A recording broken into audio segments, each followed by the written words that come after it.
Hey everyone, I'm Peter Mancuso. And I'm Brian Koch. And if you're tuning in, wow, you've been following these for a long time. You have a lot of free time on your hands. This is the countdown to COCO. What's the countdown to COCO? Tell me. I'll tell you. It's where Brian and I watch every single Pixar film ever released, ever, theatrically or otherwise, and discuss them as we lead up to... Well, not otherwise. Yeah, well, they could be. You never know. Well, not. Leading up to their 19th film, COCO, coming out later this month. And this is our last one before This COCO. is the 18th film. This is the 18th film, which is called The Cars 3. This is their 18th film. This is another one of the films that I had not seen until doing this review. Just now. Literally like 5 seconds ago we were watching it. And now it's over, and here you are. Okay. And here we are. So I'm curious, maybe we could start with, discussing like the place of Cars, like the franchise in the Pixar. That's where you gotta start. Because it's kind of, there have been a lot of like basically like the most generally accepted like not bad ones, but like the things that people don't like want to talk about. The black sheep of Pixar is like Brave, The Good Dinosaur, to an extent Bug's Life. But the OG black sheep was Cars. The OG black sheep was Cars, because even Bug's Life has become more of like a meh. The response, whereas when Cars came out, that was the first kind of like... They would say Pixar's first clunker. Yeah. Their first speed bump is what the critics were saying. Yeah, and that's really funny, because it's Cars. Yeah, it's funny. And they're driving. And I can't blame people for thinking that either. Sure. And then it got even worse with Cars 2. Of course. That's what really... Because then a lot of people were like, Cars is still good. And then Cars 2, everyone was just kind of like, okay. And that kind of reflected, even though like they have nothing to do with each other... The fact that Cars 2 was so bad kind of put the original Cars in a bad light. And I think, Cars 2 is far, far, far worse than Cars. Because, like, I enjoy Cars, but, yeah, it did cause a lot of people just lump it together. And then, of course, the Planes movies didn't really help either. Even though those aren't even Pixar. The huge merchandising, milking of the machine. Thing. So people kind of had a bad taste in the mouth from Cars. So when they announced Cars 3... Everyone, including myself, because they announced it with a whole slate of, as much as I complain about the fact that we're getting a Toy Story 4. Sure. I still think it'll probably be good. Yeah.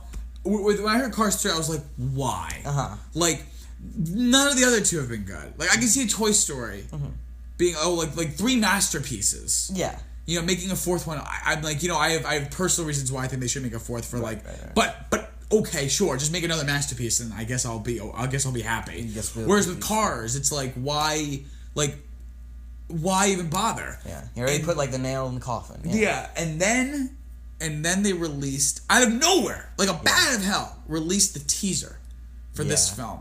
Iconic. Iconic. Yeah. It's not iconic, but for us, it's iconic. It is. We showed it in our film class because I was obsessed. So I was actually. Do you want to know why I watched it? I was ditching class for 10 minutes because I was bored. I was on the toilet in the bathroom of the Tisch School of the Arts. What an image! And I'm sitting on the toilet and I'm just scrolling through Facebook. I see Cars 3 teaser. I was like, oh, this kind of looks. I see one frame. I'm like, this kind of. You know what? I'll give it a watch. There's no one else in the bathroom, so I have the sound up, whatever. Yeah. And I'm watching. And for those of you who have not seen it, I recommend looking it up. It's arguably a piece of art unto itself. A piece of art unto itself. Like it's so good. Arguably the greatest teaser trailer that Pixar has ever done. Probably, maybe. That's a bold claim, but like, I mean, at least in terms of getting everyone talking about it, when like this movie had everything against it. Wow, what a teaser! Yeah. And for those of you who don't know, go watch it. And basically, it shows the scene. It's a different version of the scene from this movie, of course, where Lightning. He more muted color. Yeah. More muted color. The big crash. The big crash scene. When he speeds out, I guess is the word. Or spins out. It spins out, yeah. And it was like... It was like super serious, and then it went... The truth... It was like... It ended with like, the truth will be revealed. And then like the Cars 3 logo popped up. I was like... And like everything I yelled, everything, this June, everything will change. And then Cars 3. And I think I might have yelled in the bathroom like, what? But no one was in there. I was like, what? Yeah. Oh my god. Awesome. And so good. And the next day we had film class, and I insisted we watch it, and my professor watched it. And he approved. He was like, and he's usually not someone who like likes something like that. He was like, this looks kind of interesting. Right? Yeah. But shout out to Nick. And then shout out to Nick Tanis, super cool guy. Yeah. Then I saw the second trailer. Yeah. And I was a little like, okay, like seems more like a Cars movie. Seems more like a Cars movie. Right. Seems more like a Cars movie. And then released a third trailer that was like somewhere in the middle. And I was like, I really don't know. I didn't watch that one because usually once they get to that trailer, that's when they start showing a lot from the movie. This is with Cars because they know no one wants to see this movie. Oh well. So they're like start just giving everything, giving their hand. And I remember you and Harvey watched it, and you were like, "It looks good." So I was like, "Okay, cool. I don't need to see it. I'll wait for the movie to come out." And I missed it. I missed it over the summer. You did. I didn't end up seeing it. And you texted me being like, oh, it was like really, really good, like surprisingly really good. And I was afraid it was gonna be like another Finding Dory, where you kind of set me up for, like being like, oh, like this totally feels just fine, and then watching it and being like, So I want to hear what you think first before I say anything. Oh man, you're really building this up. Okay, because I don't really know what you thought yet. All right, so I guess like I'll give a little bit like background here again, going off this whole idea of. You're coming off of not just Cars, but Cars 2, which is like considered such a blunder. Still the worst reviewed Pixar film by far. The only rotten one on Rotten Tomatoes still. So this is then directed by Brian Fee, who this is his first Pixar directing job. And like really a tall order here. And I think definitely has a style to it. Definitely has a style to it. I think he did a tremendous job. Because it feels very much in the spirit of the first one. Again, totally ignored. It's called Cars 3. I like to call it Cars 2. Like you should have the Cars 2 we should have gotten. Because literally you could just ignore Cars 2, throw it in the trash, stomp on it, light it on fire, and then put it in Cars 3. Yeah. If I can interject, I may have said something like this with Cars 2, but I think the fact that this film exists it makes the statement I think even more so true. Cars 2 feels less like the second part of this trilogy and more just like I know Pixar has never done this, but like a direct-to-video movie. Yeah, the Mater's Tall Tales movie. Yeah. And like a Disney Channel special. And this feels like a more of a proper sequel. Absolutely. Though I wouldn't have wanted this to be the second one, then some third one after this. This feels like the end of it. Yes, exactly. I just wish it would have been the duology, or just having a different second one. Sure, yeah. But I don't know what you would do because you can have the. It is a duology. Yeah, We've talked about it in the show, right, with Toy Story. Yeah, we talked about with Toy Story. Need to go into it. And how Toy Story and Toy Story 2 can be seen as one, or Toy Story 2 and Toy Story 3 potentially, which are more thematically connected. So so I think like it has that sort of John Lasseter feel, but there's also there's more of like a visceral sense to this one than the first one. It does feel especially with the racing. I really like the racing is really captured well. It goes all in on the racing because the first movie it teases you in the beginning. And then we're so far away from it through most of the movie, and then at the end we finally come back. Because that's the whole point of the story, of course. The lightning needs to learn to slow down. But this one just lets us go in. Because this is all about him getting fast. This is all about him getting fast. And I'm not one to really watch sports. No, I enjoy watching sports movies because I like to see the way the filmmakers try to like put us into the action the way like just watching like a sports game necessarily can't. And I think because I think the Cars really is a sports movie, particularly this film much more than the first. I've never really been a sporting fellow myself. I played tennis. I was on the team in school, but I'm saying this movie does a good job of that of like capturing the sport, so to speak. Oh, so true. Yeah. Because I think they get into I like how they go in the concerns about going too public when they're trying to practice. We get into the training. You see the simulators, like the new technology, drafting, kind of improvising, using your instinct, all this stuff. It gets into the nitty gritty, which is great. And for someone who the uninitiated, it's still interesting. Yes. Because this is very reflective of how sports actually have become today, where it is very much about like the over-analyzation of the data, which kind of became a thing, which was like the subject of the movie Moneyball. Yeah. Right, like using like not just going to batting average, but like how often do they get to first? Like it was like super analytical. Yeah, Natalie Certain kind of represents that in this movie. And whereas this is more like whereas the whole kind of idea of that's like the new wave, but like. That's like really quantitative, but there's something like 1 + 1 = 3 about sports, where it's like it's not just about the stats, like it's something there's more to it than see the forest for the trees kind of thing, which I found super interesting. Yeah, and it doesn't feel hammy in how it talks about that either. Because it's not like it's not really like trying to push like it's not about the it doesn't have like there's no big speech about how technology is evil or something. No. Well, I mean, they are cars, so maybe they'd be a bit remiss to say that technology. Yeah. So do you want me to get into what I thought? Or what are your overall thoughts like macro level? Like, well, like on a macro level, there really is a lot to say, and I think I what is so smart about this, because I've talked about this with some of the other Pixar sequels as of late, and what's so smart about them, I think, is they present themselves they posit themselves as being like in a certain style. Like we said, Monsters University was like this underdog story, and then it ended up showing that sometimes the dream that you thought that you were going for is not that dream. And with Finding Dory, it was then it was both an empowering tale of someone with disability, and also it was, even though it seemed like it was just sort of like a search and rescue mission, it was more of an internal sort of story about finding oneself. And this is a comeback story in disguise as something else. It's in disguise as... It means the other way around. It's disguised as a comeback movie. Oh, sorry. The comeback movie is the disguise. But the real story is this tale of mentorship and coaching, and how sometimes the mentor relationship can be just as fulfilling, if not even more so, than one's actual career. And that speaks to not only people who have, been through, like, sports or something like that, but also just, like a parent in general. Like, you lived your own life, and then you grow up, and then it's about, okay, now it's about what my kid ends up doing. Which is really, it's so smart and really touching, and, like, everyone would then just say, oh, yeah, well, okay, lightning crest, and then he'll win the big race. Great, But they go for something a lot deeper here, and I really do. I think Cristela Alonso as Cruz Ramirez, I think, does such a fantastic job with this role of Cruz, because it is really, it's a fine line. It's hard to get this character right, because it could totally come across as she's just annoying, she doesn't deserve the spot, and like you're rooting for Lightning, and why should we care about this new character we've never met before?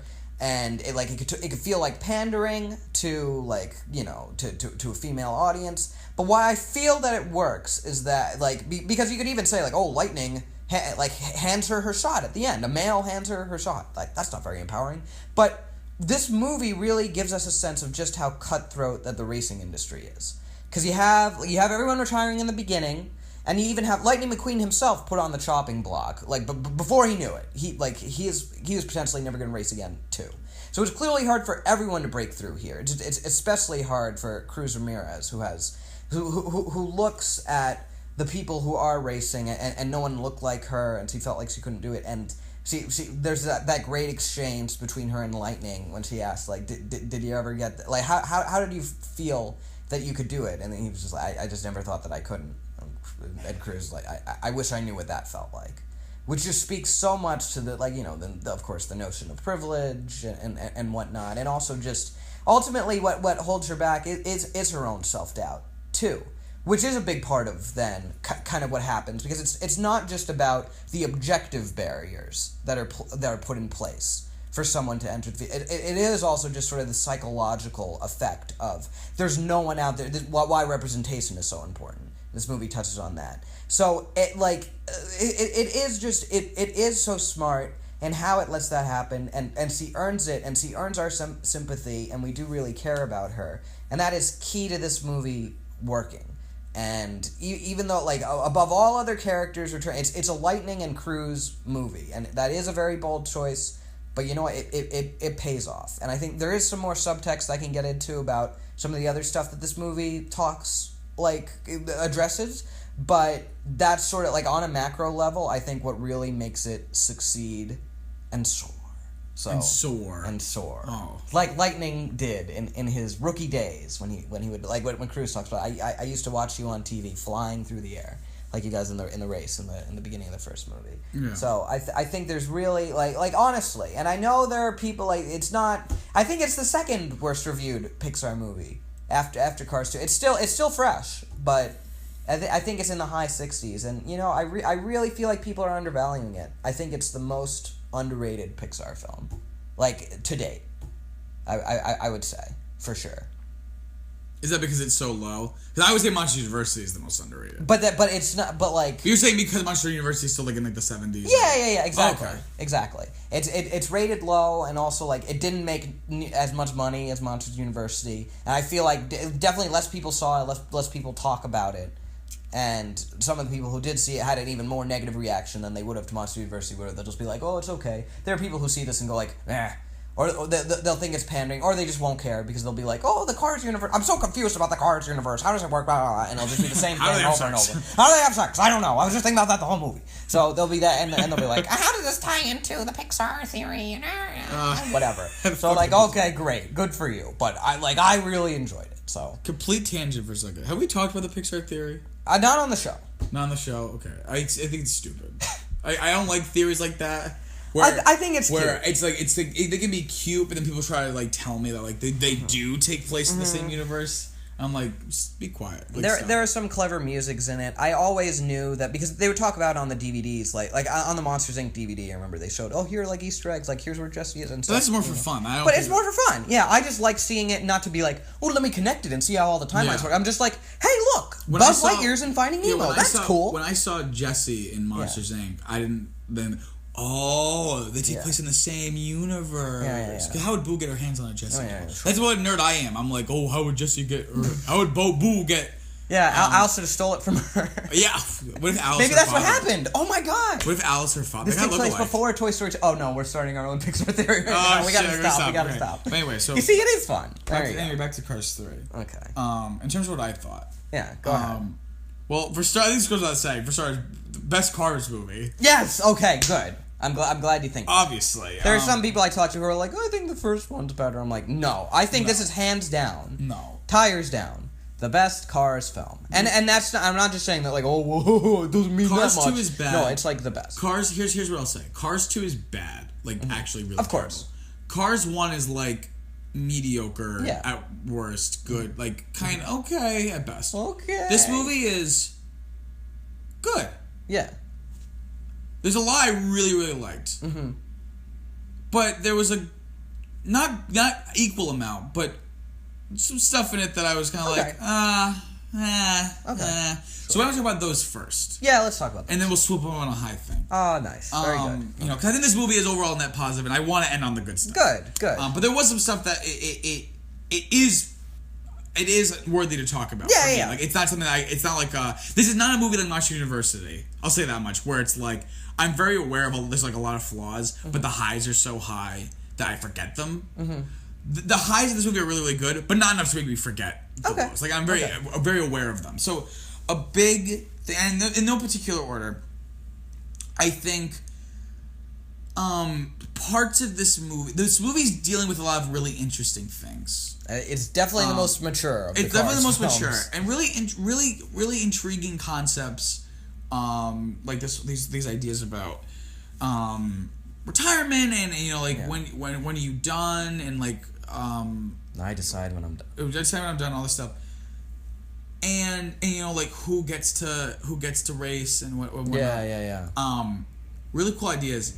And sometimes it's done in a really sophisticated way, and other times it's done in really ham-fisted ways. And I think that's partially vestigial. Like, is that the word? Like vestigial, like where it's like a vestige, like because it's part of the Cars universe. It's like, I see. Do you know what a vestige is? I've heard the word. In evolution, like certain animals will have things like dogs don't need tails anymore. Yeah. They did at one time, but they no longer need them. But it's a vestige, like it's something that you no longer need. But it's like because of like your evolutionary track. So it's like unavoidable. Like something that's kind of just a carryover. Yeah. Is a good way to think. Sure. So I think some of the ham-fisted stuff in this movie is a bestial. It's a byproduct. A byproduct of it being in the Cars universe. Yeah. And like the fact that out of all the Cars films, out of all the Pixar films, out of all the Pixar films, Cars definitely skews the youngest. Yeah. Like we're talking like very young, like 4, 5, 6. Yeah.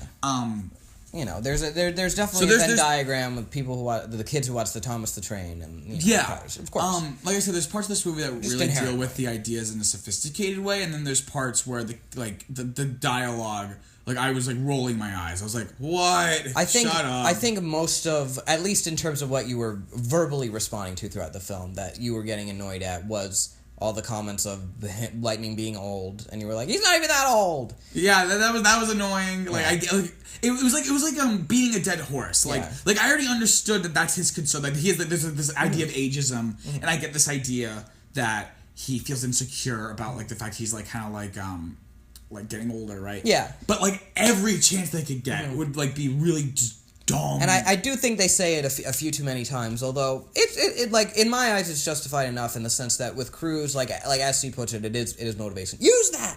So she's then doing it very intentionally, and then everyone else, of course, is doing it intentionally, or at least the competitors. But it was like to like knock him down. It just got. But there's old. Some other characters who are saying it. That's like, why are you like saying? It just got old, and I'm like, but yeah, like the characters, like they're overdoing it. Like no, like just like the writer. Yeah. No, that's fair. That's fair enough. Other like hammy things that really bother me, like things is like, I get it. She's a trainer. Mm-hmm. I get it. In the span of about 2 minutes, the phrase "you're just a trainer" I think was said maybe 6 or 7 times. In the span of like 2 minutes, you're just a trainer. You're just a trainer. I get it. Mm-hmm. We already had the great scene. The great scene. Oh, good. I'm glad you thought it was great. When she's out, she's like, ask me if I did that because I wanted to be a trainer. Like, I get it. Yeah.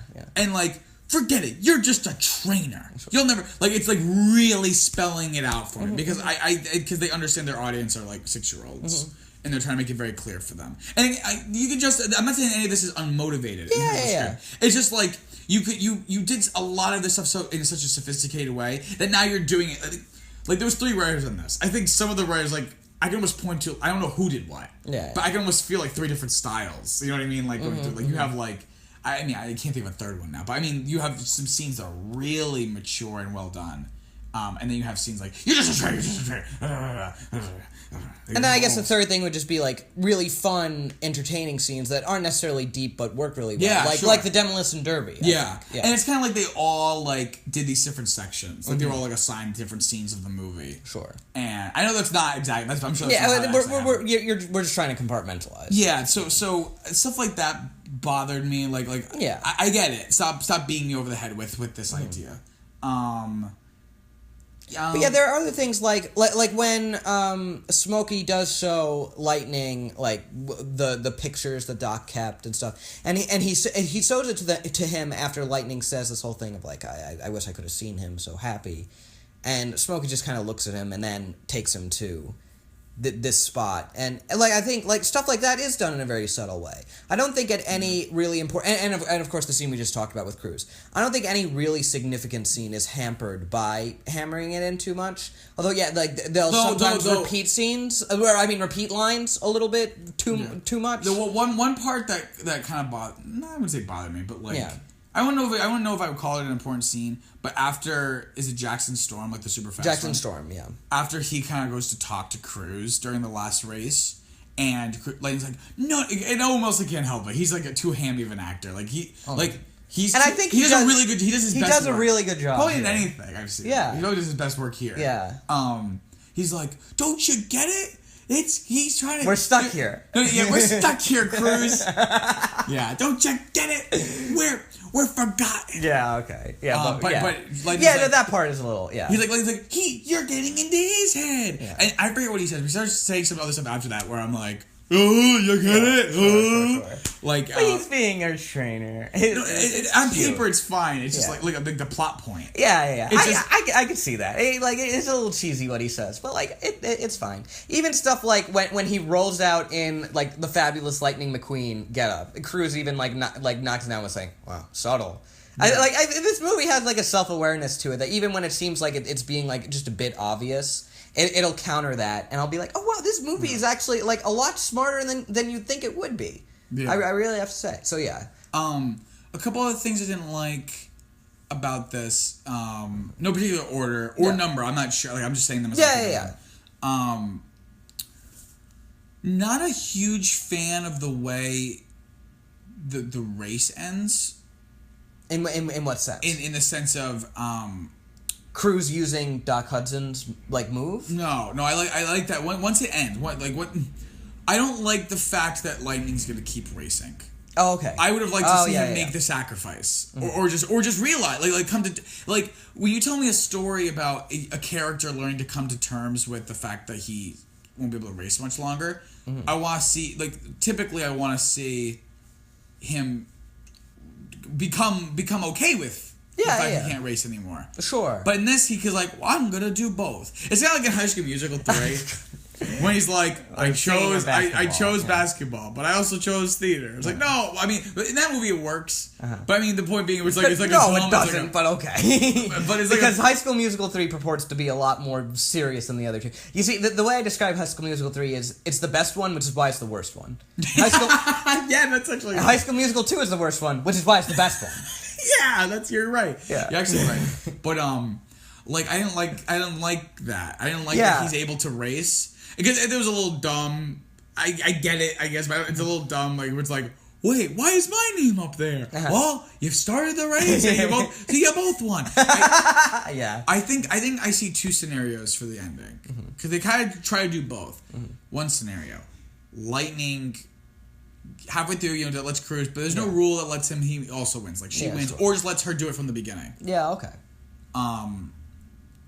And then that's with him wrestling with Doc in a similar way. Oh, by the way, I gotta go on a tangent for a second. Remind me to come back to what I'm talking about. Okay. The stuff with Doc is like some of the best stuff ever. Like, isn't it wonderful? So happy they were able to get archival recordings of Paul Newman. Because those stuff was the most, like, in terms of also like the style, the way we would like enter those sequences, like really like stylistic. Right away, very early in the movie, you get that scene of the flashback and Doc like kind of like talking right to the camera. Yeah, like almost sort of then we were just saying that with Finding Dory, how visceral that is. I really love that technique of having the close up of a character talking right at you. And yeah, like they just kind of used that archival recording of Paul Newman from recording the first Cars. I think he was like talking to John Lasseter about something about racing, and they just used that. They used some lines from the first movie. Yeah, like. So much of that stuff is really, really well done, and I'm so glad that that's his last voiceover performance and not Mater and the Ghostlight. His one line, and you know what? It really captures. I think it's the most like sincerity that I think any of the Cars movies have had. Yeah. All of those bits totally forgives the Cars 2 write-off of just Doc, I know he said these were just empty cups, but it didn't feel right when other people were winning them. Well, Doc would have been real proud of you. Well, anyway, forget about that old dead guy. Yeah, so whatever. But this movie really does justice to Doc Hudson and Paul Newman. Love it. But anyway, back to what I was saying. Back to what you were saying. Having Cruz just win the race and Lightning kind of realizing, this is kind of like cake and eating the national. But you're saying the natural cycle of a racer, sure. And that you can find fulfillment in this, almost even more fulfillment in training someone, and kind of because that's like I've always loved. Like I love one of my favorite shows is Friday Night Lights. Ah, yes. And I always love I don't know anything about sports.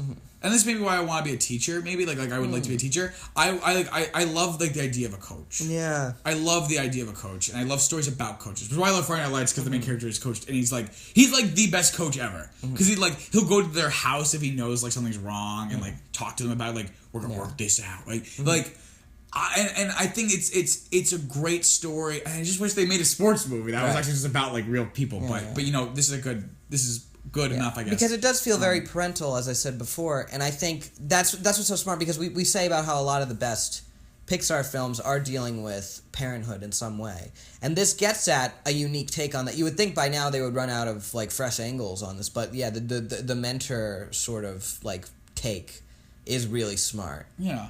And like knowing when your time is up. Yeah. Like knowing when, that could be one version of the way the story ends. The second version is, and I don't know if I like this. I think this is also. I think there's merit to this one as well. I don't think it's just playing into the obvious thing. It's where Lightning just wins, but we're really dealing with to be completely honest. Okay, go ahead. To be completely honest, Cruz is a little hit or miss for me. Okay. That's your first name, right? Cruz Ramirez. Her name isn't like Ramirez Cruz. Okay, I didn't know if her Cruz was her last name. Cruz Ramirez.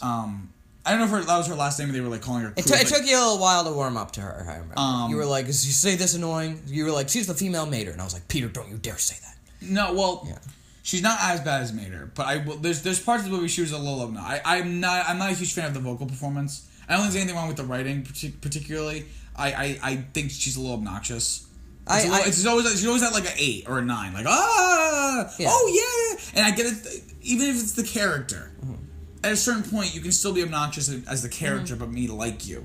as the performance. I would respectfully disagree. I think it's what's smart about it is the juxtaposition of that character, because he is like sort of then putting on this really kind of peppy personality for once he has to be the trainer, but then of course there's a very vulnerable side to her, and Crystal Alonso which is the best parts. Yeah, the best parts, but there are parts where I think she's meant to be more vulnerable, but she's still acting a little more like an 8. Is what I'm trying to say. Is like okay, I don't really see that, but okay.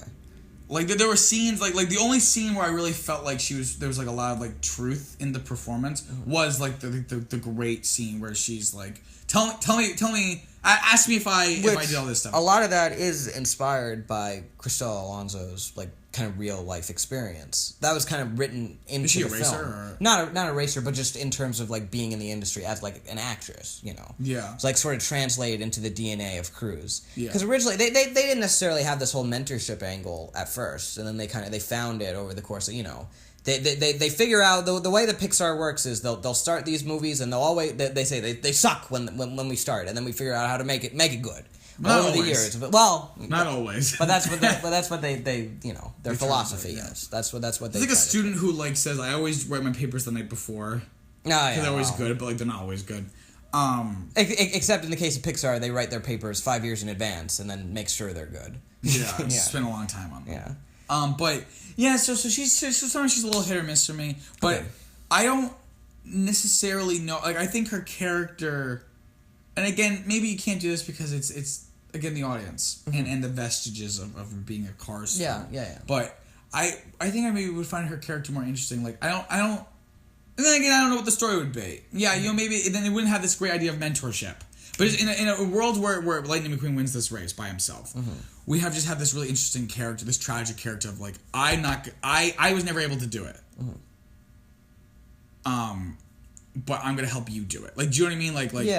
Like in almost a reverse role where she's like I never even got the chance. You have the chance. And now you need to take it. Like, you can't hang up your the cape, so to speak. And that would have, I think, made her kind of like an interesting but tragic character. Yeah. Whereas in this, like, as soon as we start doing that arc, I'm like, oh, I get it. Right. She's gonna learn to race, and okay. Sure. And like, it's good, but I'm not super into it, to be honest. Like, I really don't like. I care more about what she had to go through. Not that she now has justice. Okay. Like, I'm more interested in this character who had to. I see. Do you know what I mean? Like, and to have her do it feels a little like the last like 10 minutes feels very like everything is wrapped up exactly the way we want it to be. Like, everything's perfect. I don't think anything is like any compromises have been made. Like, everyone gets everything they want at the end. Everything. Cruise is now like a famous racer. Lightning learns to be a mentor, but is also going to race. And doesn't have to deal with Sterling anymore. Doesn't have to deal with Sterling. I do really love how they tied in Tex and Dinoco from the first movie. Yeah. That feels like a very smart sort of continuation, because that was sort of like a dangling thread of that he made that offer to Lightning, but he stuck with Rusty's. Yeah. Which, like a quick thing I'll say, just because I brought up Rusty's in general, before I get to sort of like addressing like your concerns with the ending. Doc Hudson and Paul Newman, that's not the only archival recordings that are used in this movie. Yeah. For one of the Rusty's brothers, they use archival recordings because one of the actors had unfortunately passed away. How did they? There was like whole scenes. How did they use archival recordings? Well, if you watch it knowing that most of the lines of dialogue are done by the one of them that's still alive, and if you remember, I think I mentioned this when we talked about the first Cars.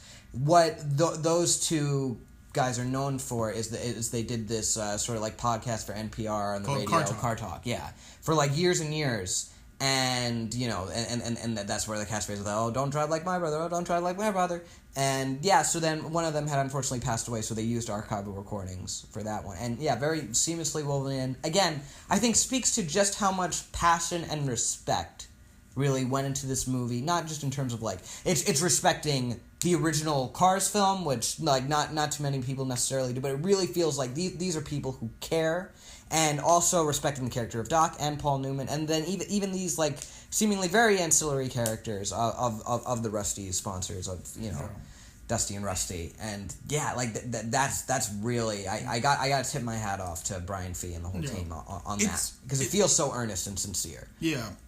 It's great that you earlier brought up the idea of the duology and how Cars and Cars 3 kind of fit into that, because it really does feel like, to briefly kind of for a duology, I think it's most effective. Like the way it works is it's almost like you have a mountain. And one film is on one side and the other film's on the other side, and they kind of like mirror images of each other. We're seeing like reflections of each other. And I think this movie does that really well, where it's like we're seeing things that were built up, and now we're kind of like letting them fall back. So like, we built up the Rusties, and then now we see them kind of like they're moving on. Right. So I think this film does a lot of good callbacks to the first film. You make callbacks and show how much things have changed, which is always how I said the best way to do callbacks, which is what I call my like Toy Story 3, 4. Yeah. This movie has that. Exactly. But anyway, back to Cruise. Or just the two versions of the movie. I guess I kind of summed up Cruise. I think she's really good. And again, can't say enough. That scene's great, and we can talk more about that scene later. But sure. But let me address what you said then about the ending, I guess. So I think like what I would honestly say is him saying like, "Oh, I'm still gonna race." I think that's kind of just like a curse-free line, just to sort of like keep options open in terms of like if they ever like want to revisit this character, which I don't think they should.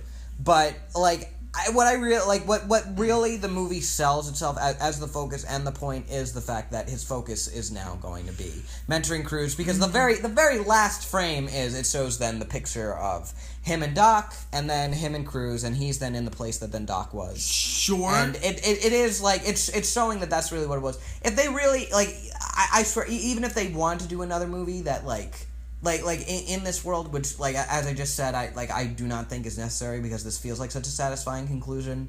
I can't see it just focusing on it being like, oh yeah, Lightning's racing and like if they even tried to do that, it would almost have to then just be Lightning actually finally deciding to like completely retire from the industry, which But like I totally understand what you're saying about like having Cake Eat 2, but I don't think it's a High School Musical 3 scenario. No, it's not. I don't think it's like split 50-50. Like, oh, the movie didn't make a choice. And Lightning definitely made his choice. It's just like he's not closing the door completely, which I think. I just wish he did. Yeah. I just wish he closed that door. And mostly just because. But like in real life, you don't really have to do that. He didn't have like a he's still able to race. It's not like he like physically is incapable.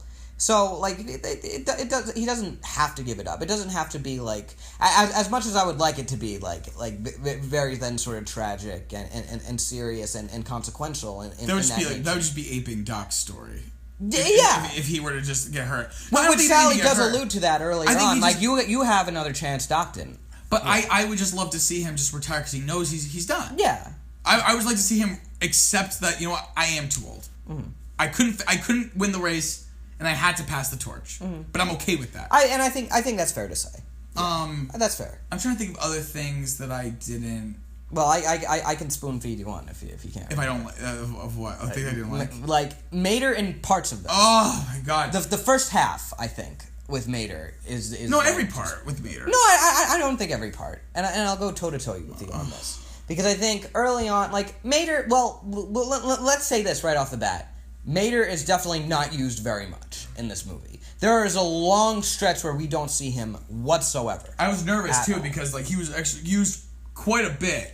Yeah, a fair bit in the beginning. Yeah, having been pitched that he's like barely in the movie. Sure, he was in like every scene for the first 20 minutes. I was like, oh god, no. But like you could tell, they clearly then they learned their lesson from Cars 2, and like, I don't even want to see him. You're saying like I don't even want to see that rusty fuck. I don't want to see him. We brought up the prequels with Good Dinosaur. It's kind of like how George Lucas, then Jar Jar Binks is like still around and invented the Sith, and everyone's like, oh, you still have to show him to me, even though he's not doing things. This makes me angry to see him. Yeah. Like so that's how you feel, which I understand that. There's one good scene. The scene is good. Mm-hmm. It's not that he's good in the scene. It's that he exists in a scene and his presence does not ruin the scene. Well, let me first address like the scenes where he's stupid. Well, because like early on, then he's then doing the whole thing of like, oh, lightning, lightning, McQueen, and like really like that stuff I think is all just fine. It's really the only time is when he comes up right after that scene, that really touching scene between Lightning and Sally. He comes out of nowhere like, oh, I'll get the rest of these sponsors on the horn. Oh, get it, horn. And then he like sneezes and he can't sneeze and it takes like 30 seconds.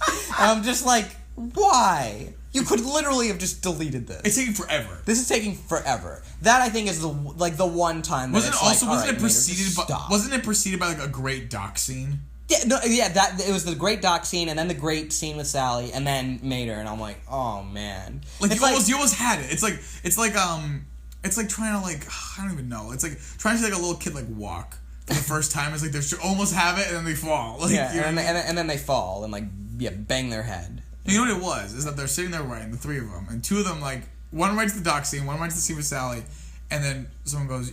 The dumb one goes, we need more Mater, and they're just like, okay, just do it quick. Oh God, it's a whole page describing his sneeze, describing his interior monologue, like, oh, gotta sneeze. His interior monologue of the sneeze. Yeah. Wait, hold on, Brian. I gotta sneeze. Oh, it's coming up there.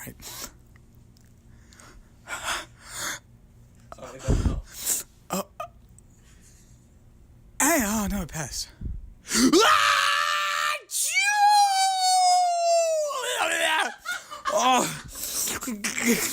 Oh God, it's everywhere. Wait. Oh, you should be glad you don't see this, folks. Wait. Let me try to. It's on my face. Let me try to rub it off. Oh man. That is disgusting. Wait, I'm holding That's revolting. I'm holding it in my hands. Like my fingers are together. Let me see what happens if I try to like move my fingers. Oh my God! Oh my God! You're like an amphibian. No, I think, but once you get past that, yeah, we do have that really like again another touching scene. I think when he has the phone call with Lightning and like this whole idea of like I made her, I can't do this forever, and Mater is the one to. Well, I mean, not really. Come on, but Mater is the one to instill this idea of. Doc was trained by someone as well, so then that's what gives Lightning the inkling to go out and find Sterling. Which I think is cool. Which is cool, like good usage of Mater, and like they even have like some funny jabs, like like I'm real good at this, but better than most people, like the whole talking thing or whatever. Actually, there's some like funny self-aware jabs at Mater. Can we bring up quickly before we? Is this Mater related? Because I still have another Mater related thing to Mater. I don't even talk about Mater, but sure. Mater, ta Mater, but without the ta. So without the Mater, hopefully. So, so the one other use of him that I think is also smart is in the climax they use him being annoying to keep Sterling at bay at the end when he's trying to be like, oh no, Cruz can't run, and Mater's like, oh hey, blah, blah, blah. That's how you use Mater. You use his annoyance against an antagonistic force. I was like, yeah, good uses of him there. So I think then it was really just the sneezing scene, which is like utterly ridiculous that it's in this film. But like every other time they use him, it's sparing, and I think it works. It's actually they used Mater well. I think that speaks to the. Please leave. Get out. Even if it's true, I don't want you to ever say the phrase "they used Mater well," ever. Look, that'd be like saying like they murdered those children well. Like what? Well, you gotta give them some credit if they were creative about it. You know? Yeah, I got the same analogy. All right. So what were you gonna say? I like the whole subplot of finding Smokey, and like I love that character. I love like that town. Voiced by Chris Cooper. Really? Yeah. Like from Muppets 2011, Chris Cooper? Yeah, Muppets 2011. Cool. Okay, I like Chris Cooper. An adaptation. But thinking about it in theory, yeah. Oh, he's also an adaptation. You're right. Yeah. Thinking about it in theory, though, I think it might muddle the theme a little because the movie it doesn't know if it wants to be about Lightning needing to like being a mentee or being a mentor. Mm-hmm. You know what I mean? Like if the movie wants to be about passing the torch, it should really been more about like Lightning doesn't need a mentor. Like he's learned He's now passing down the wisdom. Yeah, exactly. But because Cruz is also kind of a mentor to him, but he's her mentor, and you have Smokey who's Lightning's mentor, and it's really about Lightning winning the race, but it's also about passing the torch and Lightning learning. Like it's almost like too many. Again, it's getting back at this idea of like the disguise, the faking right? out. The faking you out, right. But also because the surface level purpose is like, oh yeah, he is gonna like train Lightning, but the ultimate purpose of Smokey, because he does have one, is showing Lightning was important to Doc. I would have almost preferred, here you have a version of this movie where Cruz is just the main character. Oh yeah. And she and something and then we and she goes to Lightning for training. You know what I mean? Like and really I think that would have maybe been too much for the audience to accept. Yeah. That's true. Mm-hmm. But that's fair. I just my point being is that I think it again, and it reflects itself in the end. Mm-hmm. It doesn't know if it wants to be about Lightning, or about Lightning passing the torch to Cruz, and it's really about Cruz and her continuing like the legacy of like an underdog. And sometimes it doesn't really know which one it wants to do, so it's like you see it reflected in the end. So it's like kind of both. Like, I think it is about Lightning passing the torch to Cruz, but like axing off the point when you said to the point that it's really about Cruz. I don't think like Cruz. It's definitely she's an important figure in the film, but I think it is about Lightning making that choice. I just don't think he can pass the torch if he wins. I think that's what I'm having trouble with. Okay. I don't think it's possible because he's still holding on to the torch by winning. I guess so. He doesn't really win. That's just sort of like a technical way to get him out of like the contractual obligations with Sterling. And I guess that's actually a good segue into some of the subtext that I want to touch on, which is this whole idea of the merchandising, which something that I made a little joke when we were talking about the first movie about how, the little like lightning bobblehead thingy that is what causes Lightning to escape from. So merchandise was his undoing, but they actually lean into that here for real, like that, like this whole idea, which is super. I can't imagine it's intentional. Oh, I can definitely imagine it's intentional because it feels very like. So was it saying that like the thing like we're being critical of ourselves? I think to a degree. Let's unpack this a little bit. So the conversation is about like the brand and the legacy, right? And like ceasing to exist, like they're ceasing to exist any substance beyond the brand. Even going so far as to say you risk ruining your reputation if you actually do anything else and potentially fail out there. So you even have early on Lightning mention how like when he's starting to lose races, it's just a slump. We'll get him next week. Which you could read the slump as an allusion to Cars 2 or any film. Like as of late, like all the criticism that they've had, and I think it is really cool. Then talking about when he says something like, "No, racing is the reward," and like you could make the argument that it's cheesy, but like not with this movie's box office. Well, but like I think the passion does come through, and it shows. It seems like it's Pixar saying, we know that there's plenty to ride on in terms of car. Like we would never have to make another Cars movie in order to rake in the sales from Cars, but it is important to us to sort of recontextualize what Cars means and to really give it something great, to send it off and just hopefully to encapsulate it. Hopefully send it off. But like also just to like to encapsulate it, and because like this like Pixar's version of keeping racing is to then make this other film and to show that there's still a heart and soul to it. And yeah, I think that is really then kind of clever and meta-contextual, the way that they handle that. Yeah. Were there any other negatives that you wanted to address, or? I don't think so for now. Okay. Well, if you think of anything, you could jump in, you negative Nancy. Right. So, let's see what I want to talk about.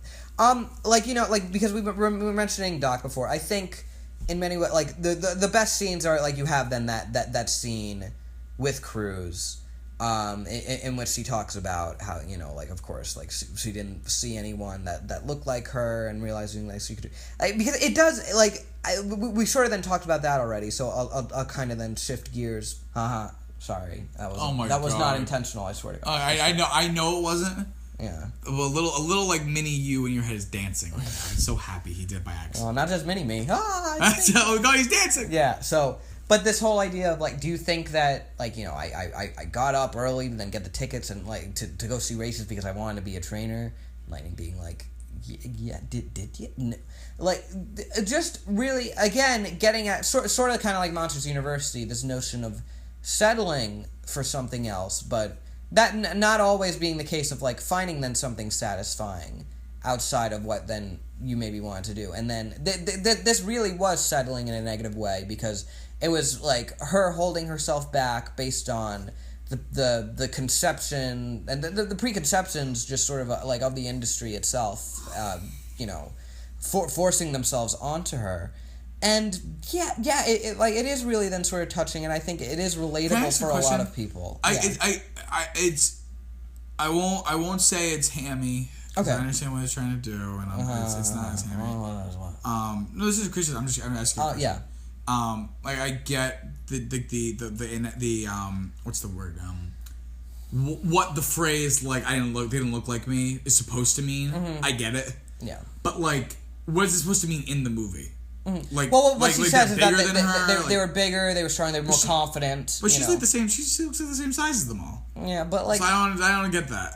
I think that was just like, we want this through line because like we're really passionate about like our voice actress' kind of trajectory and what she's bringing to the role. Mm-hmm. But like, there's really no way because there's no races. No, but what I think, racist.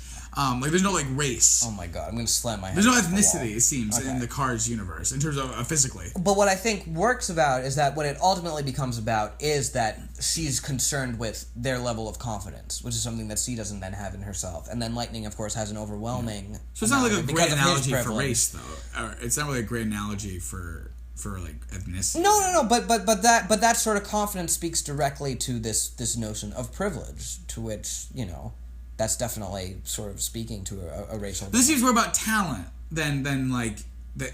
I know what it's trying to do, but it's more important than a throwaway line. I think the movie's trying to make it like if you're paying attention, like you can see that this parallel between Cruz and then like someone like a Hispanic actress in the film industry. But I don't think it's about talent, because she says that she was like the fastest in her town. That wasn't the concern. I don't understand what she means when she says she doesn't belong there.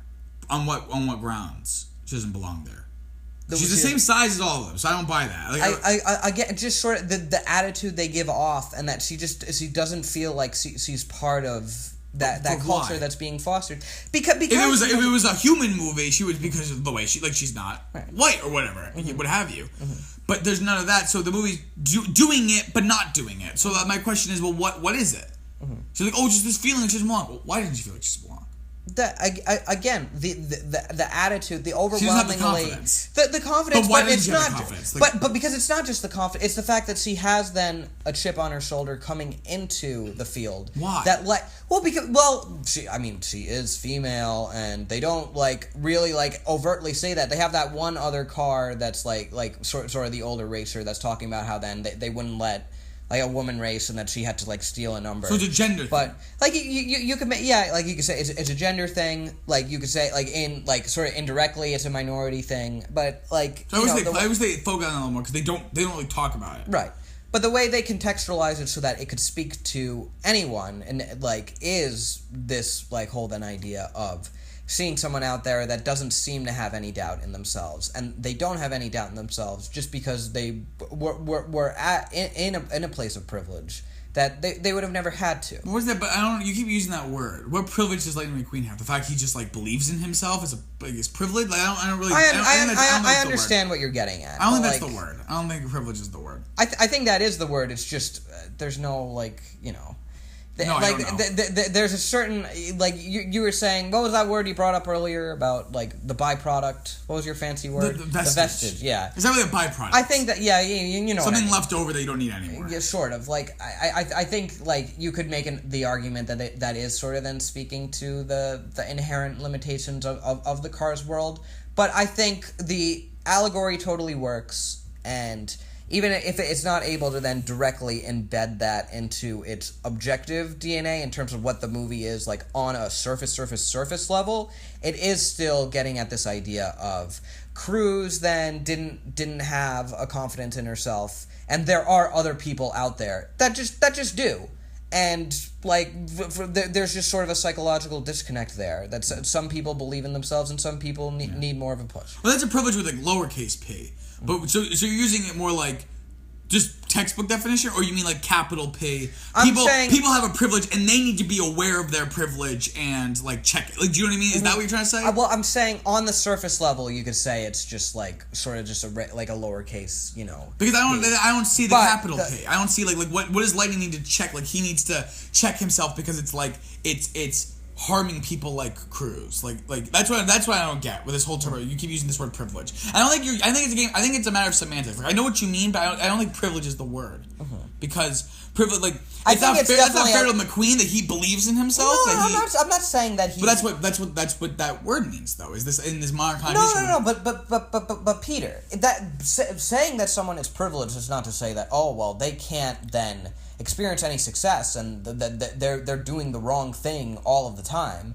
That's not the proper way of looking at it. It's just a means of being aware of said privilege and just being willing to look at someone else. And like this whole idea of competence. In this movie, again, in like surface level, Lightning's privilege here is privilege with a lowercase p of his confidence,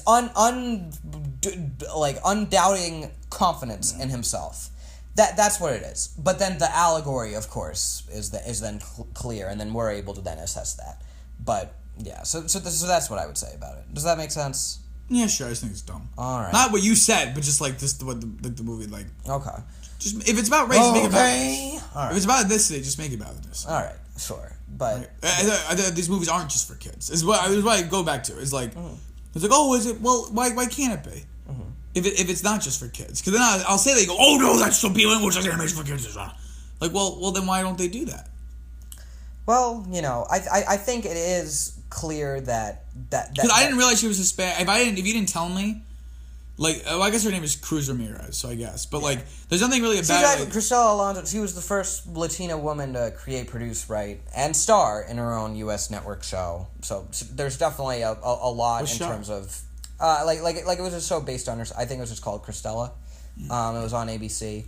But like again, just like sort of then talking about how they imbued that into the storyline of her character. Yeah, I think it is still it is addressing as much as a Cars movie. I just don't, and then we should just move on. But I just don't see a good enough parallel between confidence and ethnicity, which is what the movie's trying to. If that's what it's trying to do, then it isn't successful. Yeah. I don't think there's a song. Again, I think with privilege comes a certain level of confidence in oneself. But I understand what you're saying. I think it totally works though. But anyway, what I was going to say was I don't remember. Okay. No, because I started talking about Cruz. Oh, now I remember.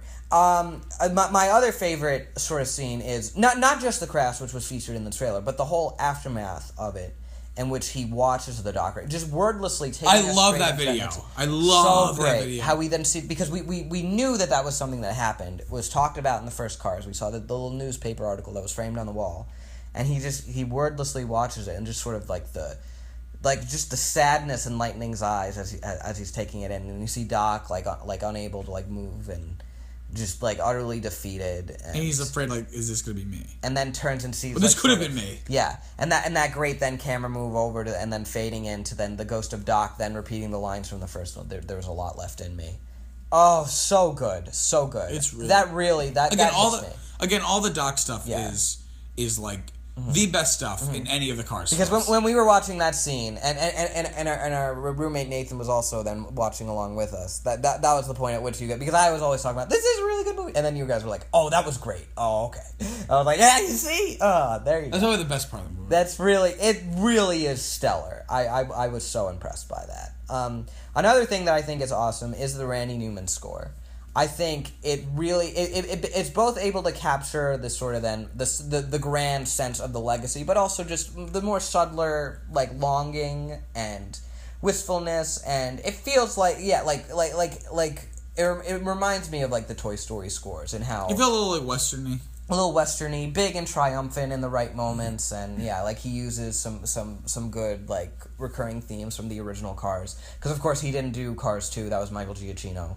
There's no reprise of the that's not in here. What was the theme song from the credits of Cars 2?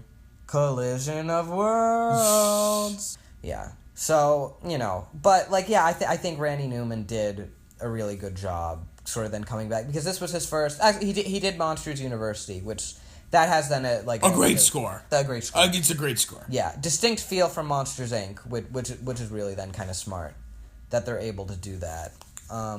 But yeah, no, I think he did a great job, and also another subtle moment I really liked at the beginning that I felt was smart and wisely underplayed was when Jackson first wins, and then Lightning stops, and there's Bobby and Cal behind him, and he's asked who's this new guy who sort of then just came out of nowhere, and they explain it, and then he just kind of goes, huh. It's really that whole bit. That whole bit's really good. Probably the first, that, and that's a good showcase for the score as well. All that, the montage of really seeing him go down the scoreboard, and some of his friends then retiring, that Cal retiring. It felt really authentic. Yeah, and seeing sort of the camaraderie between them, how they're playful, they're playing pranks on each other. The movie. Remember we talked about the different writers having different parts of the movie. Mm-hmm. The movie, I wouldn't say falls apart. Mm-hmm. I still like it, but my favorite stuff was before he goes to the Rusty's training center. Mm-hmm. I like all this build up and seeing that, because it's really delving into what he's wrestling with. Yes. And then the rest of the movie is more I'm gonna go do it. Is really strong. Yeah, it's great. Yeah, I really love it. He's really dealing with his own insecurity. And you know what also is a smart dealing with his what? What were you gonna say? Well, we talked about the scene with Ramirez or Cruz, when she's like, "Do you ask me if I wanted to?" But lest we forget, right before that, when Lennon is laying it into her, it's great. Yeah, probably almost his best performance ever. And this really both this movie, but also frustration, and I feel it felt real. It didn't feel like a dumb Cars movie moment. Because you know what it reminds me of, and of course in a favorable way, to the scene in Cars 2 when Lightning blows up at Mater. I don't want your help. I don't need your help, and how hilarious that is. It's not supposed to be hilarious. Yeah. But it's amazingly This is the good hilarious. version of that. This is the good version of that, because honestly, what he's saying is just, and when he's talking about I need to then get my speed up, and I'm too busy taking care of my trainer. He's not wrong. And also at this point in the movie, I wasn't a huge fan of Cruz. I was like, after he finished, it was alongside, you just hear me go, yeah, you tell her. Yeah, you did. You tell her. She's annoying. She's a burden. It was like Inside Out, when then you're on the side of oh, sadness is ruining everything. You're on the side of joy. Really then smart. Yeah, it doesn't feel like he just blew up unjustifiably, which that's a hard moment to sell. That's sort of big, because there are a lot of then movies that now it seems like you have to then have that sort of crisis between the two of them. And this places it earlier than most. Yeah, this places it earlier than most, where it'll be at the end of Act 2, and then it really is late, and then it seems just sort of then rushed. But yeah, no, they do a good job weaving it in, and then it's funny when then they have to go back and find her again, and he rides in Mac, and then he gets back to where she is on the road. I was just oh, well, Mac got a lot better at finding people, I guess. But we all have GPSs now. Oh, he has GPS now. Because in 2006 that wasn't a big thing, but now it's 2017. Yeah. So now we all have iPhones and Find My Friends and stuff like that. That'd be a nice running joke if Lightning kept going on. Yeah, I remember Mac when he just completely lost me. Isn't that hilarious? And then he just cries. He's I was lost. You didn't even know I was lost. Until you got to California. You thought it was your mud flaps. No, they're looking because I'm not there. Mac. Sure, it led me on a path that gave me a much more fulfilling life, but I still resent you, Mac. Mac. Yeah, no, but another thing that they do really well in terms of, we said earlier about callbacks to show how much something has changed. The usage of Chick Hicks here, hilarious. As soon as he turned up, it's insightful, and it's insightful about the sports industry. Yeah. That he ended up being on this sort of then talk show, whatever, there are a lot of then. Yeah. There are a lot of then people who used to I follow tennis, John McEnroe. Then now he's a commentator. Yeah. But a shame that Michael Keaton couldn't have reprised his role. He was too busy with Spider-Man: Homecoming. But Bob Peterson does a really good job. He could have come into the studio. Yeah, whatever. I would have preferred he did this movie than Spider-Man: Homecoming. Yeah, that's right. Even though he has what's by far the best scene in Spider-Man: Homecoming. One of the best scenes of the MCU ever. Sure, but I like this movie better. I bet you're bad. Your old pal Spider-Man came to save the day. Yeah. I bet you're happy your old pal Lightning McQueen came to win the race. But yeah, it is really hilarious. And how he's still then just holding the grudge of Lightning. I picture a great scene. Yeah. I picture a great scene where it's Lightning McQueen and Chick Hicks, and he's he says, like, oh, I bet your old pal Lightning McQueen, happy your old pal Lightning McQueen can help you. But he's like, what's his alter ego? Oh, from Thunder Hollow, Chester Whipplefilter? He's that. Yeah. But he's talking to Chick Hicks, and Chick Hicks says, no, he's Lightning McQueen. Oh, that would be very funny. Yeah. But that was a very esoteric joke that took way too long. I'm sorry. But anyway. It's okay.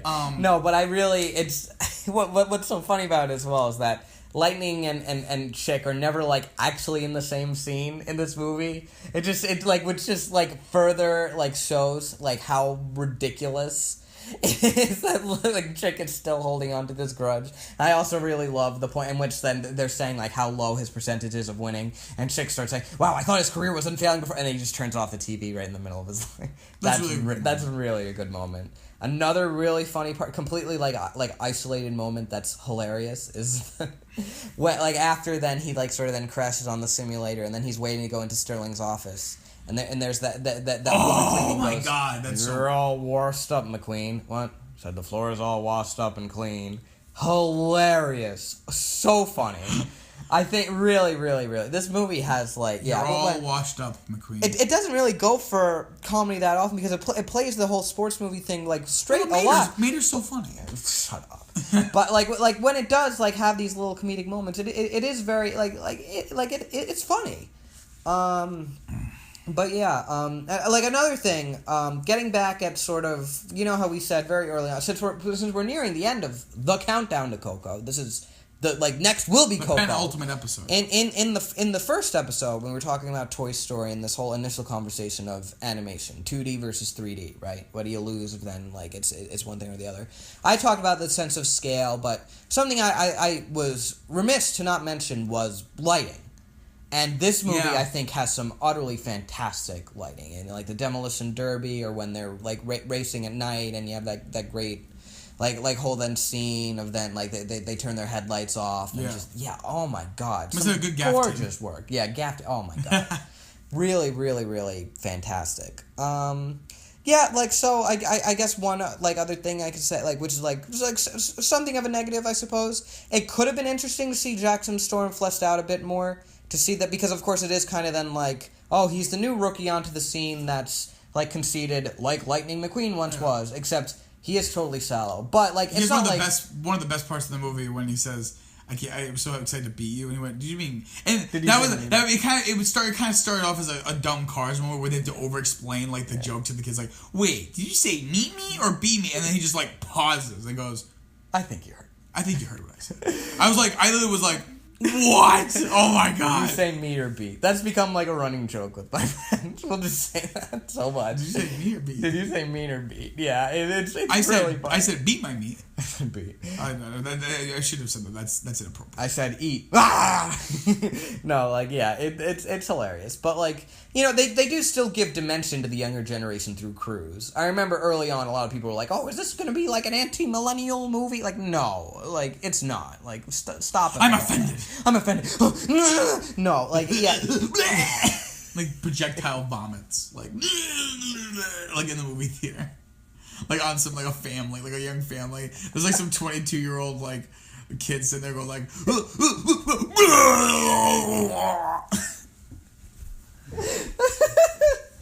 Yeah, that's what isn't that what you did in the theater? That's what I did. I was worried too at first, but then they proved me wrong, and I went. The vomit went back in your mouth. Yeah, went right back in.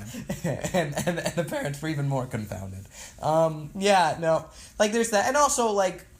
I will say, like, Sterling ultimately ends up being something of a jerk. Because you did say early on, is this Nathan Fillion character going to end up being, like a douche? Because that's what always then sort of then, like, ultimately ends up happening. And I was like, oh, just I could totally see where he was coming from early in the movie. I could totally see where he was coming from. And I think where it counted, they did have... Because I did really enjoy the conversation that he had with Lightning that was just like, look, I am a fan, and, I care about the... And Lightning's like, oh, yeah, you care about the brand. He's like, Lightning, come on. Like, you know, like, he's like, getting on his level, and it's not just like, no, I am putting my foot down, it's only the merchandise that matters. He becomes a dumb character when he all he can think about is, you're just a trainer.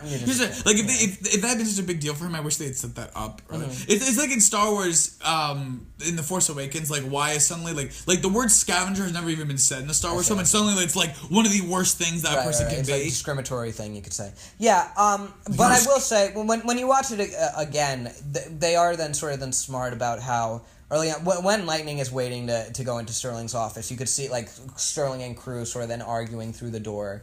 And, yeah, they do then sort of set up this idea of that, like, he's maybe then not all he's cracked up to be. But, yeah, you know, I think, I'm glad that he wasn't, like one-dimensional or whatever throughout most of it. So, yeah, I think that sort of then gets at everything that I wanted to talk about with this film. Let's get to rankings. All right, I think I'll give it to you first. Okay. Because this is gonna be. I'm gonna take a look. I don't know where it's gonna go, but not because I'm conflicted. I just forget my order. Okay. So as soon as I see it, I think I'm just gonna. I'll just know. Peter's rankings.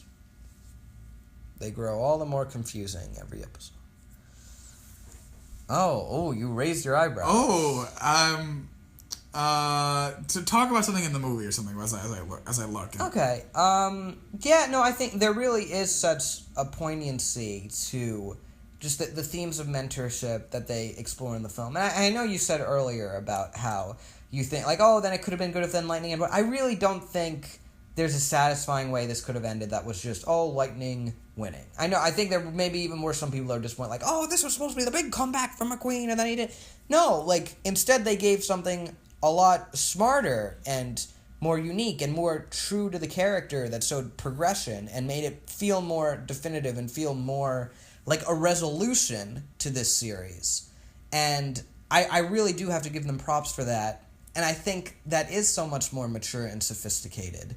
And yeah, like, if it was just then that he won, then, like, what would be the purpose? It would just be like, oh, well... Then the message of the movie would be, well, I guess even though there are new young people coming onto the field, I guess I can stick around and beat them anyway. Like I always will. I'll never have to retire. Haha. Yay! And then he, like, jumps up in the air, like, as a car and does, like, a freeze frame of, like, ah! Like, pumping his fist into the air. Yeah, I'm not super hot about the ideas once I started saying it. I just feel like it needs to be one or the other as opposed to kind of doing both. Sure. I have my ranking. You do? And oh man, this is gonna be exciting. I'm excited. I'm putting it higher than I think you think I'm gonna do. Really? But when it's above, you're gonna be like, what? Okay, all right. So from bottom to top. Oh my god, I'm scared. The Good Dinosaur. All right. Cars 2. Brave. A Bug's Life. Okay. Finding Dory. Right. Cars. Because Cars is above Finding. Up. Inside Out. Cars 3, WALL-E, Toy Story 3, Toy Story, Finding Nemo, Monsters University, Toy Story 2, Monsters Inc., Ratatouille, The Incredibles. I walked out of the room. Ryan has walked out. He has walked out of the room. You're fading fast. Like this. Oh boy. Shall I explain? Yes. You got some explaining to do. You got some explaining to do. So the reason why, you know, especially after having seen it, I really like Inside Out. Well, I already said it was better than the original Cars. Yeah, and I think we definitely both agree on that. This is the best Cars movie. Yeah. And anyone who tries to then tell you, oh, then it's like... No, this is definitely the best one. No. This is definitely the best one. No, it's the best. Basically, there's like 3 categories of Pixar films for me. Mm-hmm. There's the ones that, like, I really don't like. Mm-hmm. And then there's the category where it's like, they're good. Mm-hmm. For me personally, like, they're good, but I don't know how much enjoyment I get out of them. So, like, I'll watch them if they're not a chore to watch, but, like, not super high. I have a lot of problems with. And then there's the other category, and then the top category is just like, oh, I love these. These are great. Mm-hmm. My category, Cars, you know, so Cars 3 kind of fits, like, right in the middle of that. And it edges out Inside Out for me because I think Inside Out is a really cool idea. But as you said, it's problematic. No, not even so much that it's problematic. I still don't. I don't buy that. I don't think you really feel that way. I think you just wanted to grind my gears. The world may never know. I know. The world knows too. You're only fooling yourself, buddy. Anyway, I think we've laid out my issues with Inside Out in our review. Mm-hmm. I shan't go into them again in detail, but just to recap just slightly, I feel that the idea isn't it's utilized, it's very heavily utilized, but just in a different direction than I wish it had gone. It's not underutilized. It's just in a completely different direction than I wish it had gone. Yeah. Not a super big fan of the writing. Not a super big fan of the performances. Like them all, but not super hot about them. Whereas in this film, I don't get as frustrated with it. Mm-hmm. The problems are kind of just Cars problems. Okay. And the high parts I think are really for me. I was thinking about in Inside Out for me personally. There's not really a lot of scenes where I'm like, oh, holy shit, this is really, really good. For me personally. Oh. Whereas in this movie, I'm like, there was parts where I was like, yeah, what the hell? Yeah, I can't really think of any standout scenes Inside Out. I'm sure no one in the comments could either. So, good point. No, I mean, the standout, they're really good scenes. No, I know for you. For you. So whereas with this movie I was like, oh, okay. And this is that category of the movies where it's like they're good, but I don't get like huge enjoyment out of them. But I'll watch them if you were like, let's watch this, I would watch it, right? And Cars 3 is right near the top of that. And I thought it has some foibles, but I think there's a lot of material that's really strong despite its issues. It's kind of almost like it's like Dory, it has some handicaps, but it's able to work through them anyway. So I'm really happy with this film. Not good. Perfect, but I'm glad. Really, for what it is, not great, but as close as you can get, as good as you can be before being great. I think. Mm-hmm. That's really nice to hear because even though I walked out of the room upon hearing that you put it above I knew you would be mad where it went in relation to other things, but it'd be higher than you thought it was. Yeah, but I was happy that you liked it that much that you put it above such a terrific movie, even if you don't see it as such a terrific movie. So I was like, that's nice because I do really love this film. So I'll pull up my rankings and. Yeah, I think one thing that I do just want to touch on is just because we just sort of then said, as if it goes without saying, oh, this is better than the first Cars, but I'll sort of then lean into it a little bit. As for Cars 2, I'm not going to get into that because that goes without saying. And if you're going to try to defend it, screw you.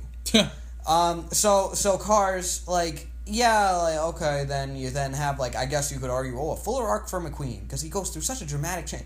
Yeah, well...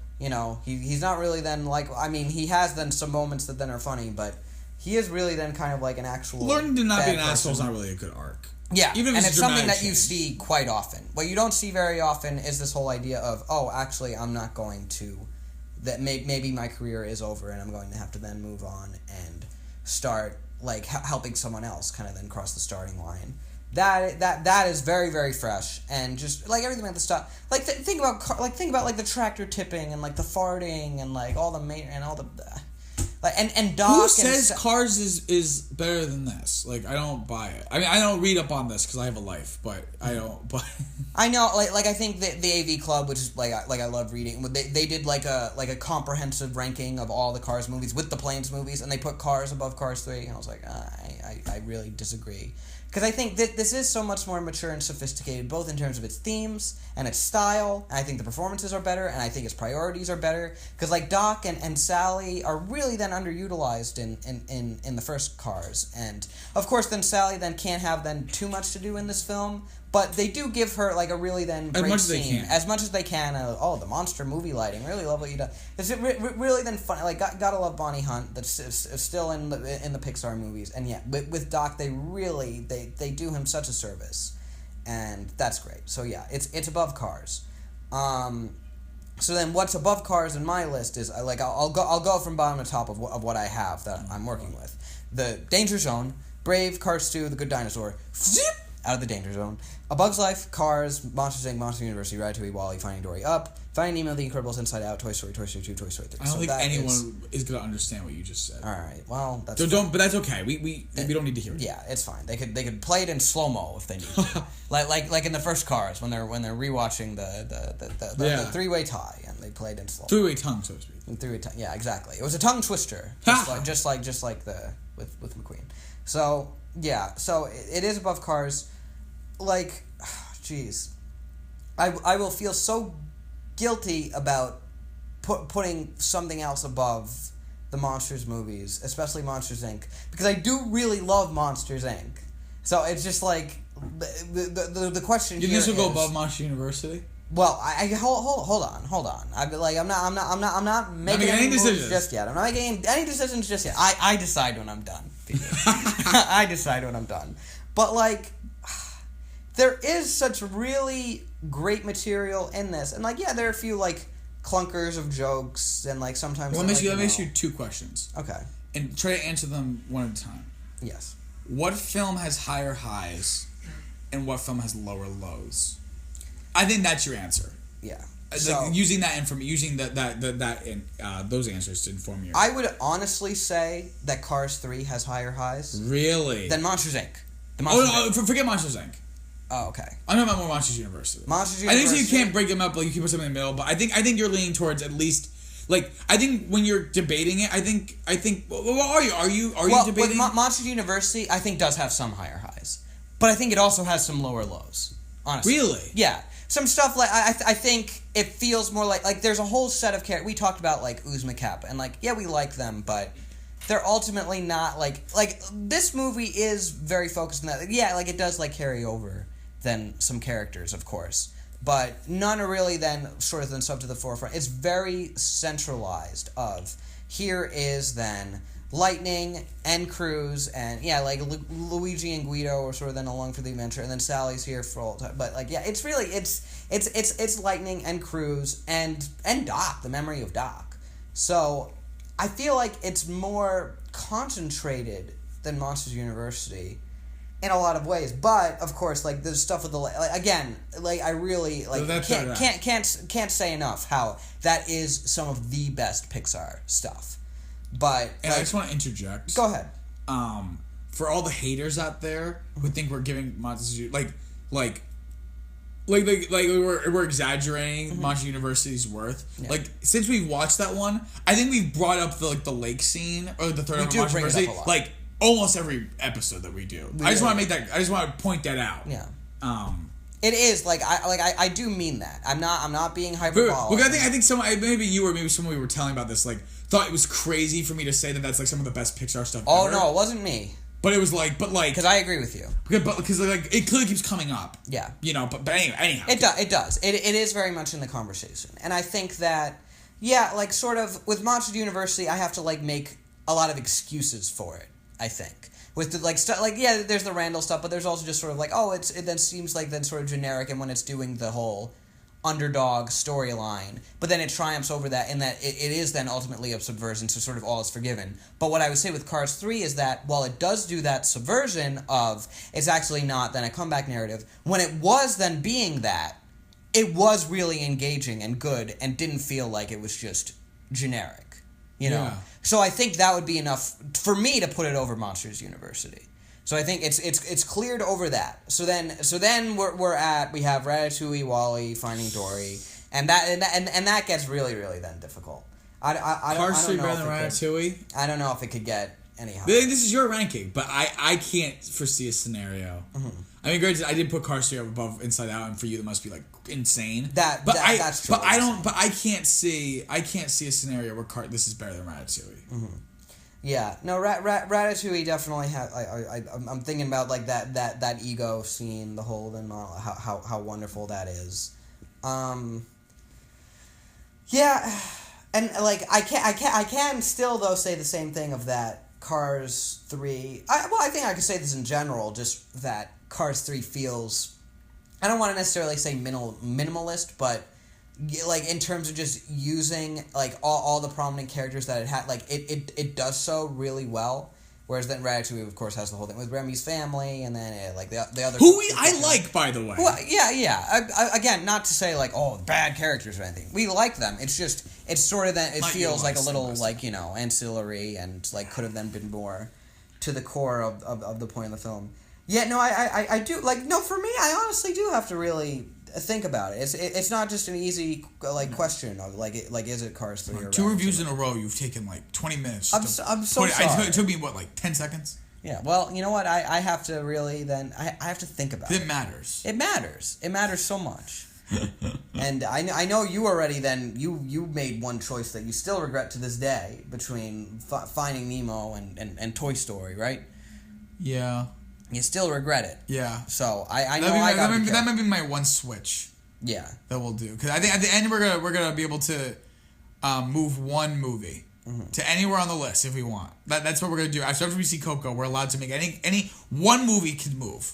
You can't rearrange anything. So like everything else stays the same, but one movie can slide somewhere else. I think I know what I'm gonna do, but I'm not gonna spoil it, so it's a surprise. Oh, very nice. Okay, I think that I may have reached a decision. It seems like you haven't because you're stalling. All right. I'm stalling. Stalling? No, yeah. I think I would then... We just read it from bottom to top. Oh dear. Just put it in. Oh no, that made it too real for me. Now I gotta think some more. No. Just, impulse, Brian. Impulse? It's late. It's like 3 a.m. Please. I'm so, I have class. I have to get up in like 4 hours. You know, this is a first. I'm not going to type it in. I'm just going to, whatever then I'm compelled to when reading it through. Jesus Christ. That is where it will be. Okay, please. Okay? Because that's how I'll know. It's like it's like when you flip a coin. Yeah. If you're like trying to decide. Exactly. And if you in the midair, you'll know exactly what you want it to be. Yeah. And then if it lands on the one you didn't want, you'll be like, oh, I didn't want. Oh yeah, I wanted the other thing. Yeah. Like, I know. Okay. So from bottom to top, Brave, Cars 2, Cars 2, The Good Dinosaur, awesome. Danger Zone, run, get out of there! oh, we made it. Okay. A Bug's Life. That's a reward. It's a Bug's Life. Yes. No, it is. Cars, Monsters Inc., Monsters University, Cars 3, Ratatouille, okay. WALL-E, Finding Dory, Up, Finding Nemo, The Incredibles, Inside Out, Toy Story, Toy Story 2, Toy Story 3. And very briefly, why?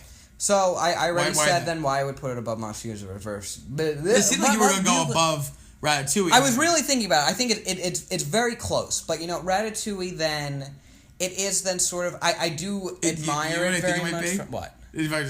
This was about sports, and Ratatouille's about, like, artists. And, like, I'm an artist. I'm not an athlete. No, so I would connect a little more true. with Ratatouille than I would have with this. There is something to that, but I think Ratatouille has, like, some true emotion when then they're able to, you know, when they get when they prepare the dish at the end, and, like, all the themes that we said were so good. Just the sense of atmosphere. Like, the score is so wonderful by Michael Giacchino and that film. Ratatouille. And, and Ratatouille. And... yeah, it's just it is very then like just like a case of authorship that I think shouldn't be undervalued by any means. So I mean, like, it's too low on your list. So well, I'm sorry. Okay, but you know what? Yeah, I think that's where I would put it. But the fact I do really love Cars 3. I think it totally redeems Cars. It really it puts Pixar in the position to then like if you would say that Cars 2 was then the start of their slump and then you have Cars 3 here, it like I think it bodes well for their future and like then like when we go see Coco then like I could be then eat my words I guess whatever if we don't like it, but I think that really then the fact that they use that to make such a great and rewarding and satisfying film about the benefits of mentorship and being a coach and being a parent consequently does really speak well to their future and Cars 3 does talk a lot about the future in and of itself. So I'm excited, and you know, even though this episode will be airing the day before Coco comes out, we're recording them early, but tomorrow, in less than 24 hours, we are seeing an early screening. Yeah, we actually were able to, through NYU, through the Student Animation League, is that what the L stands for? SAL? Mm-hmm. Whatever it is. Sure. They're doing a screening of Coco, and it's only like November, Monday, we're seeing it on the 6th, or the 7th, the 6th. So November 6th, so almost like a good 2 weeks before it actually comes out. Yeah. So which was perfect. And we just found out because we had to then put our emails in.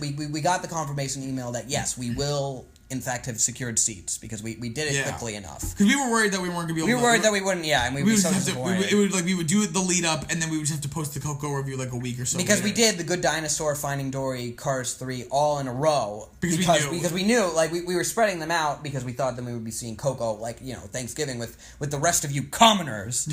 But now... But then we found out it was so quick. The royalty, actually the real reason is that Pixar found out about the countdown. Yeah, exactly. And reached out to us. And I tagged them in my tweet. You did? Oh, yeah, you did. But they did not like it. They did not like it when I shared the first episode of it. Not to say they disliked it. They just didn't. They didn't see it. They didn't see it. Yeah, they didn't see it. Well, I'm sure they saw it. How would they not see it? Because I think they're trying to see if there's a button that they could press to show an even deeper level of appreciation. They're searching. They test an intern with trying to make sure there's not a secret button. Mm-hmm. Before we wrap this episode. Yeah.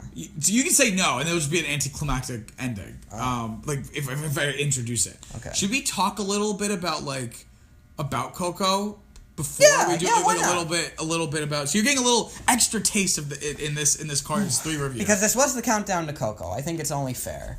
I don't know. We just maybe talk about very briefly, because I do want to go to sleep. Our expectations. Yeah, expectations. So then we can maybe so you can listen to what we said and then immediately. And then you can be like, oh wow, that's funny. Because Peter ended up loving it, and then Brian hated it. Yeah. So I can't imagine that. That'd be very funny. I don't think there's been any of these movies that I've loved that you hated or disliked. No. There's been that in the reverse, but there hasn't.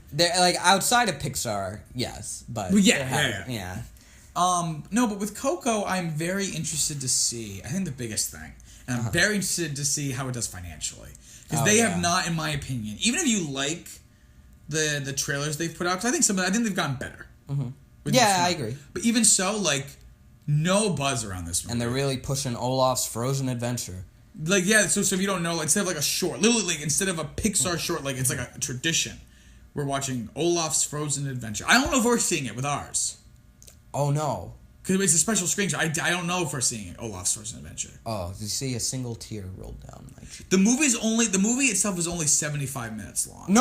I think that was just a rumor. I think by now we've learned that it is going to be longer. Oh, thank God. Okay. I'm pretty sure it will last be time a we standard looked, hour and a half or whatever. Because when we first started this series back in September or August even, it was we looked up the runtime of Coco and I saw it was 75 minutes. I was like, what? Because that's shorter than even Toy Story, which was the shortest. Yeah, but hopefully... clocking in at 81.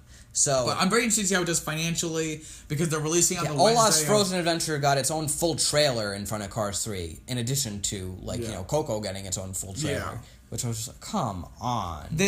Although it is 21 minutes, because it was going to be a TV spot. I'm telling you right now, folks, because they were going to put it on TV before. Once then Coco then sort of has a few weeks sort of in theaters, they're going to be like, guess what?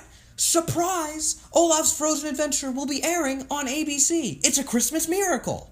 Yeah. And then yeah, they will. But in terms of my expectations for Coco, I expect it to be in that middle category I described, where what's your middle category? Though? My middle category, what I described before. Because your middle category is definitely no one else's middle category. So the middle category is just a group of movies where it's they're good, but they have some problems, and the problems kind of really I'm very cognizant of the problems. Like which movies specifically do you think that it would compare most closely to?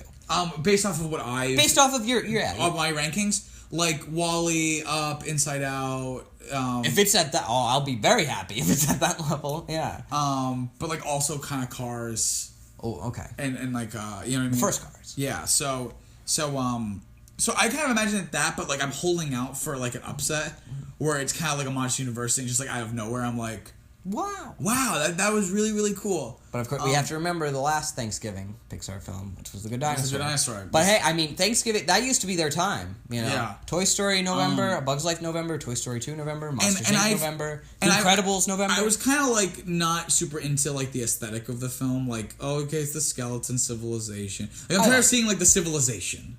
Of it's we're doing this weird thing, but now I'm starting to see, I guess, more artwork and animation of it feels creatures. Classic. It feels a bit going back to the roots. It's sort of a Monsters Inc. Then vibe. Yeah. I almost got a little bit.